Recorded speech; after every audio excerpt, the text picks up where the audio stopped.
ئینسان هەمیشە چاوی لە شتی بەرزتر و بەرزترە. ساڵتان لێ بە مامۆستا بەخێر بەیان بۆ پێشانگە.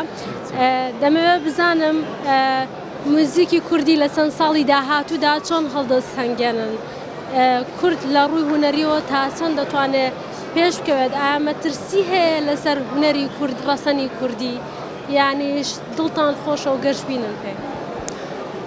هەیە هەردووکی هەیە، بەس هیوادارم تەبعاً زیاتر بێ کە گرنگی بە موزیکی کوردی و فولکلۆری کوردی و تراسی کوردی بدەن.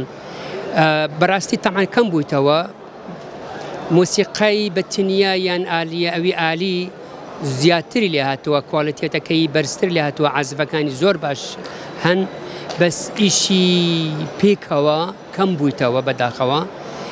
ئەوە ئەبێ حەزەکەن هەمیشە هەبێ. مؤسساتی موسیقیش طبعاً هەکر لێرە هەبێ بە تەواوەتی بڵێن ئەکادمیەکی کولیەی کە دەرسێکی بە مستەوەی عالەمی هەبێ. ئەوە حتمەن دیسان ڕێگایە کە بۆ ئەو تەڵەبەی ئێرەوی کە حەز بکە زیاتر پێش بکەوێ.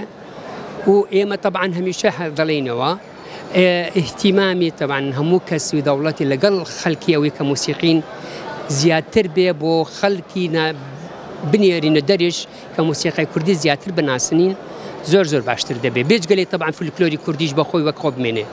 لە چەند ساڵی ڕابردوودا چەند کارێکی زۆر گەورەتان پێشکەش بە هونەری کوردی کرد، وەکو کاری پێشمەرگێمە. پێتان وایە لە چەند ساڵ داهاتوودایان پرۆژەیەکی واتان هەیە کە دووبارە چەند پرۆژەیەکی ئاوای گەورە پێشکەش بکەنەوە بە هونەری کوردی؟ ئینشاءالله هەمە ئینشاءالله لەبەر خەریکم لەگەڵ ئەو بڵێ دەتوانین بۆمان باسکەن یان جارێ زووە. لە کوردستاندا ئۆرکێسترایەکی گرتوو نییە، ئۆرکێسترایەک نییە کە گەورە بێت. خەڵکانی گەورە وەکو بەڕێستان پاڵپشتێکی گەورەم بۆ ئەو بابەتە. هیچ هەوڵێکتان داوە بۆی بتوانن ئۆرکێسترایەک لە کوردستان؟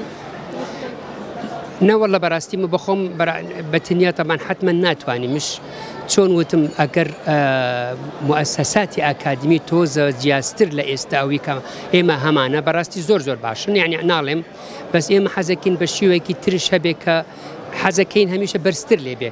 هەکر قسە شنەکەین تەمان وەک خۆش لێبێت تەمان حەز ناکەین، بەس ئینسان هەمیشە چاوی لە شتی بەرزتر و بەرزترە. حەزەکەین ئەکادمیەکانی باشتر لێرە هەکرد بینەوە، خەڵکەکەی زۆر. بەس من یەک نەسیحەتی لە تەڵەبەکانی ئێرە دەدەم، هیچ ئەوە نەبن کە بڵێن ئێستا شتێک نییە، هەمیشە هەوڵی دەراسە و تەمرینێکی چاک بکەن لە ماڵەوە، هەر ڕۆژێک دێ ئینشاءالله ئەوانش زیاتر اهتیمام بدەن.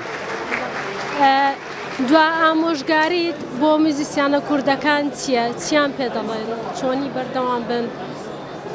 هەمیشە بەردەوام بن، وەڕس نەبن کە بڵێن جاری مەجالم نییە بکەن. هەکەر زیاتر چەندی زیاتر هەوڵ بدا کە خۆی باشتر لێ بکە، حتمما خەڵکەکی دیکەش زیاتر هەوڵ دەدا کە و پاڵ پێشتی بدا.